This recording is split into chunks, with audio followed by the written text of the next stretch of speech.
Hello students, welcome to Computology Academy, and today we are going to discuss about the Uniform Civil Code.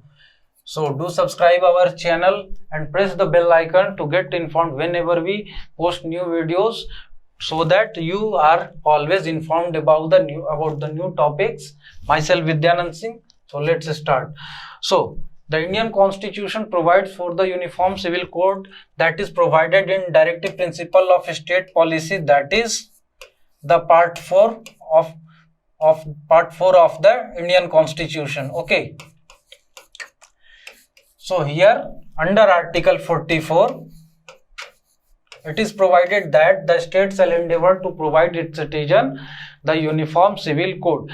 What does the Uniform Civil Code does mean? So the Uniform Civil Code means that the citizens, all the citizens, irrespective of their religion, class, community, etc., they have the same set of laws that is governing their marriage life, their marriage issues, their traditional issues, their property related issues, social issues, etc. All the things that day-to-day life they interact with, that will be governed by the same set of laws for all the religious and the communal peoples.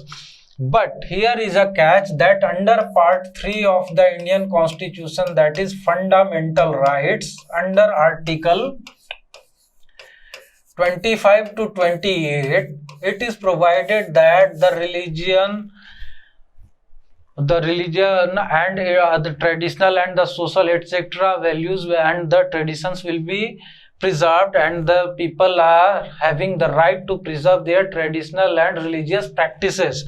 So these two topics become contradictory, and this is a major reason because of which there is lack of Uniform Civil Code in India. However, many a times many governments had tried to pass the Uniform Civil Code, but time and again it gets defeated in the parliament, because many of the political parties may lose their vote bank. So because of the vote bank politics, many political parties do not want to pass the Uniform Civil Code, as they will lose their own foothold in their region. But here is a state in India which is having the Uniform Civil Code. So watch the video till the end, so I will provide you some important informations.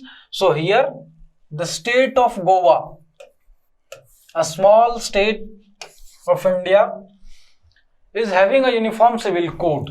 So state of Goa is having a Uniform Civil Code, but it is not the law which has been passed after the independence or after the implementation of the Constitution of India, after the passage of the Constitution of India.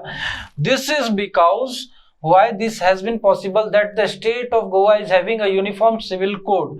So when the parliament approved and passed and enacted the Constitution of India, in that it had stated that there shall be all the laws and the acts which has been passed before independence will continue to be in force even after independence, until and unless a state pronounces it null and void, or the parliament pronounces it null and void and it rejects that bill and questions that bill or act, then only they will not be in force. Otherwise they will continue to be in force as those were in force before independence. So this is the issue. And Goa, the state of Goa, got liberated in 1961, and before that Goa was having a Uniform Civil Code, and that is because the Portuguese were ruling Daman and Diu and Goa, and Portuguese were more progressive and more proactive in governing their territories than the Britishers. Britishers had provided the different laws for the different communities. They made the laws for the Muslims which were in accordance with the Sharia laws, while for the Hindu community they made the laws according to the Manusmriti. They had put too much of effort to provide different laws to different communities. Even after the Santhal rebellion, they provided different laws for the Santhals.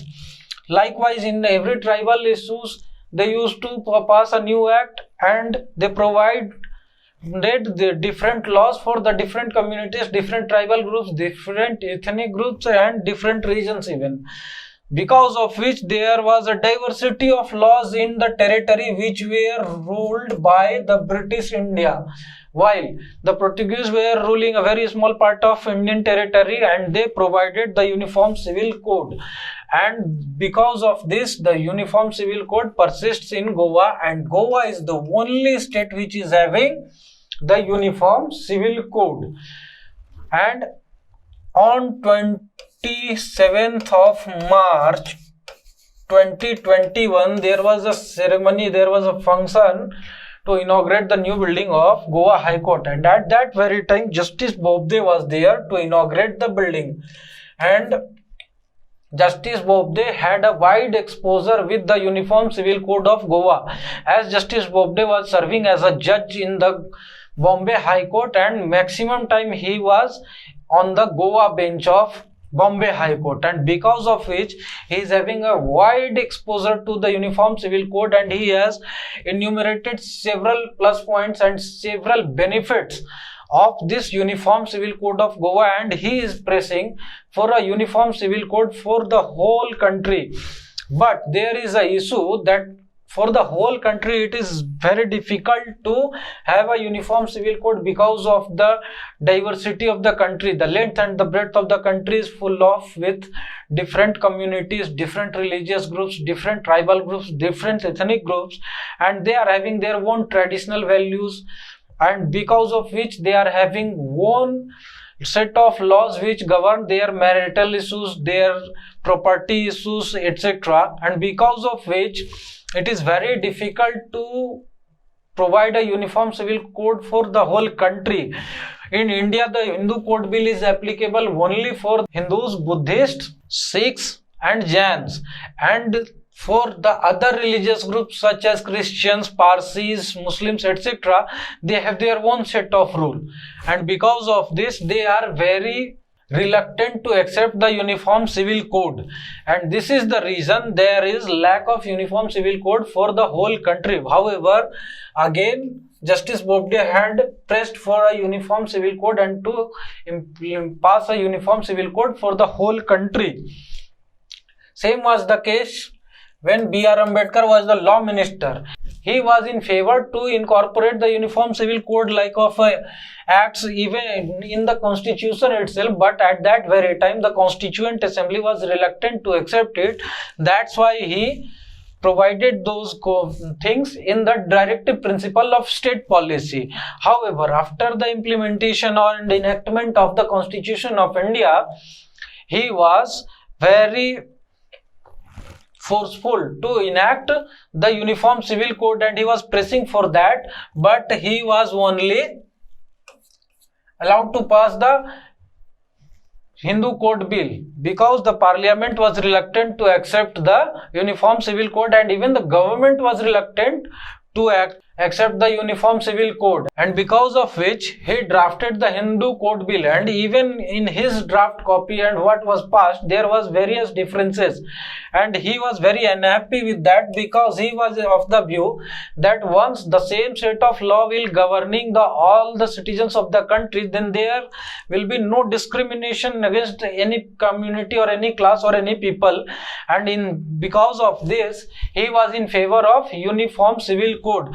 But the Hindu Code Bill was even not having the same set of the laws or the articles and the acts which he had drafted, and because of which he resigned from the post of law minister, and this was the situation. So you may be asked which is the state, which is the only state which is having the Uniform Civil Code, and also it may be asked that what are the pros and cons of the Uniform Civil Code. So go through the video and do subscribe our channel, and in case of any confusion get in touch with us and visit our website for other courses, etc. Thank you very much and have a nice day.